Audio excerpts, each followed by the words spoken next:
కిరణ్ రాయల్‌ది రోజు రోజుకి అది పెరుగుతుంది తప్ప తగ్గట్లేదు. మనకు తెలుసు కిరణ్ రాయల్ అనే అక్కడ వైసీపీ జనసేన తిరుపతి ఇన్ఛార్జి ఆయన.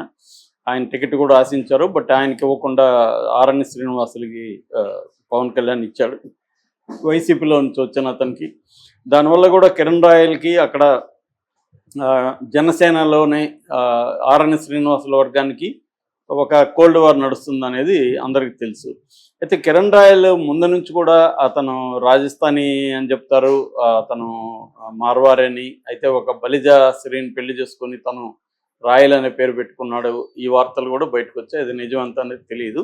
ఏదేమైనా కిరణ్ రాయల్ మీద గతంలో కూడా ఆరోపణలు అయితే చాలా వచ్చాయి. ఎందుకంటే అతను ముందు నుంచి కూడా నోరేసుకొని ఇటు రోజాని, జగన్ని వీళ్ళందరినీ గట్టిగా మాట్లాడే వాళ్ళల్లో జనసేనలో కిరణ్ రాయల్ ఒకడు. అలా ఫోకస్ అయినాడు. నేను చాలాసార్లు చెప్తుంటాను, ఈ మధ్య అసలు వాళ్ళు ప్రజలకు ఏం చేస్తున్నారో లేదో తెలియకపోయినా టీవీల ముందు, మీడియా ముందు నోరేసుకొని అరిస్తే వాళ్ళు పాపులారిటీ ఈజీగా వచ్చేస్తుంది. ఎందుకంటే వాళ్ళు అరిస్తే మిగతా వాళ్ళు అరుస్తారు కాబట్టి.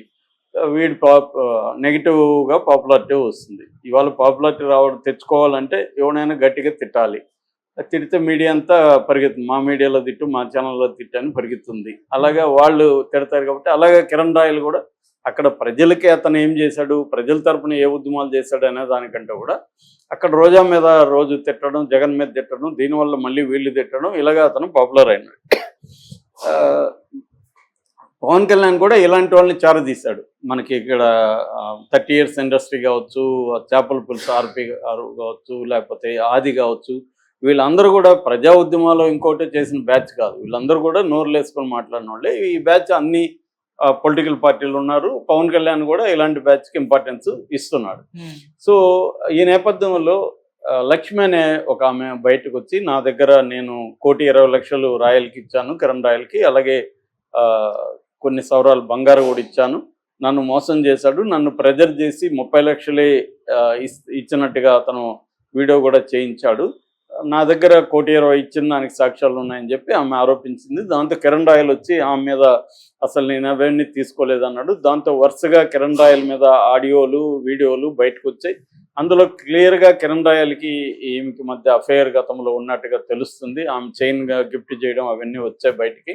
అట్లాగే కిరణ్ రాయల్కి మల్టిపుల్ అఫైర్స్ ఉన్నాయి. కిరణ్ రాయల్ మాటలు చూస్తే మాత్రం అతి భయంకరంగా ఒక పొలిటికల్ లీడర్ లాగా మాట్లాడట్లేదు. అతను ఒక వీధి రౌడీలాగా బిహేవ్ చేస్తున్నట్టుగానే అర్థమవుతుంది. 100 మంది పెట్టుకుంటాను బండబూతులు తిడుతున్నాడు ఈ అమ్మాయిని కూడా. ఈ అమ్మాయిని అరెస్ట్ చేయడానికి పవన్ కళ్యాణ్ సహాయం చేశాడనేది ఇప్పుడు వార్త. ఎందుకంటే రాజస్థాన్ పోలీసులు సడన్గా ఆ రోజే వచ్చి ఈ అమ్మాయిని తీసుకెళ్లడం అనేది అందరికి కూడా విచిత్రంగా అనిపించింది. పైగా అదేదో పెట్టి కేసు, Part 1A నోటీసులు ఇవ్వాల్సిన కేసు. ఈవెన్ జడ్జి గారు కూడా జైపూర్ జడ్జి ఈమెకి Part 1 నోటీసులు, ఏ నోటీసులు ఎందుకు ఇవ్వలేదని అడిగారని చెప్తున్నారు. సో అందుకని ఇమీడియట్గా కూడా బెయిల్ వచ్చేసింది. నిజానికి డబ్బులు కట్టడం లేట్ అయ్యి బయటికి రాలేదు, కానీ బెయిల్ ఇమీడియట్గా వచ్చేసింది. సో ఇప్పుడు ఆమె బయటకు వచ్చిన తర్వాత ఆమె మళ్ళీ ప్రెస్ మీట్ పెట్టింది. ముందు రాజస్థాన్ నుంచి ఒక వీడియో రిలీజ్ చేసింది. ఆ వీడియోలో ఏంటంటే, నాకు వైసీపీని ఇంకొకరు సపోర్ట్ ఉన్నాడని ఆరోపిస్తున్నాడు ఇతను. వైసీపీ లేదు, ఎవరు లేదు, ఏ పొలిటికల్ పార్టీ లేదు, మా అబ్బాయిలే మా ప్రాపర్టీని అమ్మి అర్జెంటుగా అమ్మి దాన్ని డబ్బులు తీసుకొచ్చి నన్ను విడిపించుకొని వెళ్ళారు అని అప్పుడే చెప్పింది.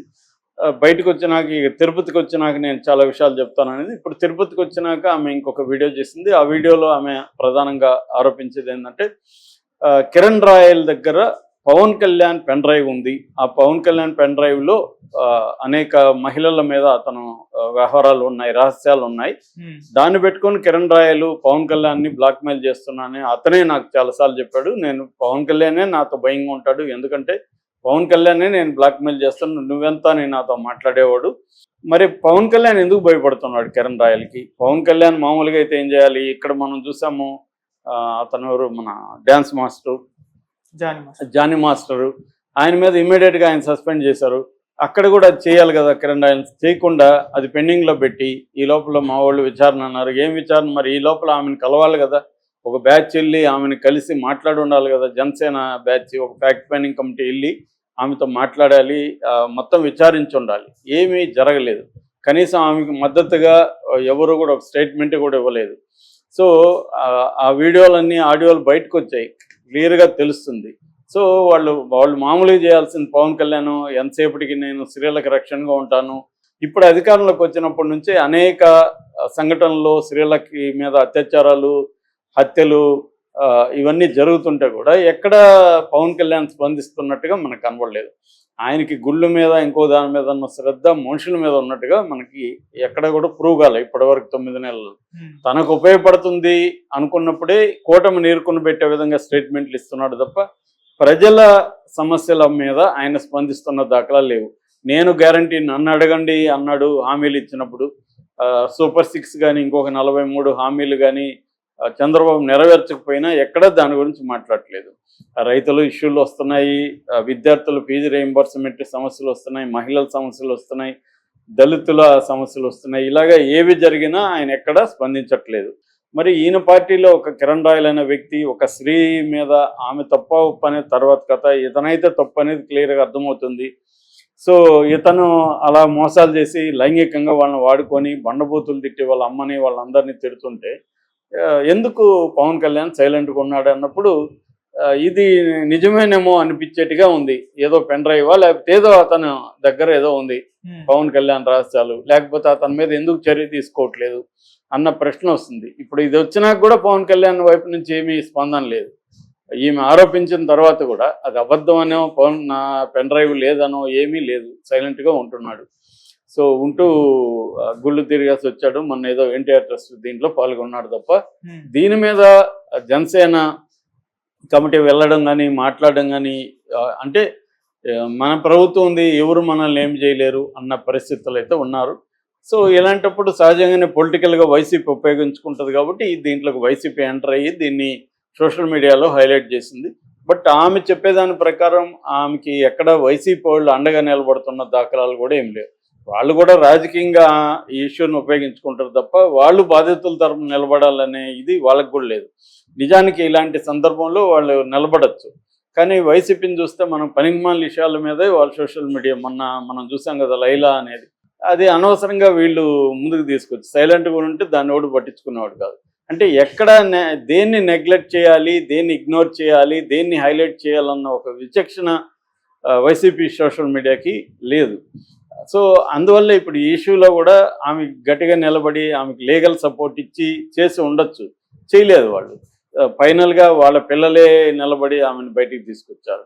సో ఇప్పుడు కూడా ఆమెకి థ్రెట్ ఉంది ఖచ్చితంగా. ఇతను బెదిరింపులు చూస్తున్నాం మనం. ఆగస్ట్ తర్వాత చూడు ఎవడు ఉంటాడో ఎవడు పోతాడో అని బెదిరిస్తున్నాడు కిరణ్ రాయల్ ఆడియోలో. సో ఖచ్చితంగా ఆమెకి సపోర్ట్ లేనప్పుడు కిరణ్ రాయల్కి అక్కడ సపోర్ట్ సిస్టమ్స్ ఉన్నాయి. పైగా రాజస్థాన్ నుంచి పోలీసులను పంపించి అరెస్ట్ చేయించగలిగారంటే కిరణ్ రాయల్ సపోర్ట్ ఉంది. తెలుగుదేశం మీడియా కూడా అతనేదో పెద్ద హీరోయిక్ కార్యక్రమాలు చేసినట్టుగా అతను ఎందుకు అంత హైలైట్ చేస్తుందో తెలుగుదేశం మీడియా అర్థం కాదు. అంటే అవతల వైసీపీ ఉంటే తెలుగుదేశం మీడియా రంగంలో దిగి యువతలో వాడు ఎంత ఘోరమైన వ్యక్తి అయినా ఇతన్ని ఒక హీరోలాగా బాలకృష్ణ సినిమాలో బిల్డప్ షాట్లంతా వేస్తారు. సో ఇది జనాల్లో మరీ అంత వెదవులుగా ఉంటారు. ఒకవేళ ఎన్నుకొని ఉంటారు, ఓట్లు ఎలా గెలిచారు అనేది పక్కన పెడితే జనాలకి ఇవాళ తెలుసు ఏ మీడియా ఎలా ఉంది, ఏ మీడియా ఎందుకు చేస్తుంది అనేది క్లియర్గా తెలుసు. తెలిసినా వాళ్ళు అదే చేస్తూ ఉన్నారు. ఇదే చేసే కదా జగన్, గతంలో కూడా ఇలాంటివి చేసే జగన్ పోయాడు. ఈసారి Telugu Desam media, Telugu Desam social media, Janasena వీళ్ళందరూ ఇదే చేస్తే 5 ఏళ్ల తర్వాత మళ్ళీ అదే గతి వీళ్ళకి కూడా పట్టే అవకాశం కనిపిస్తుంది. Okay sir, thank you so much.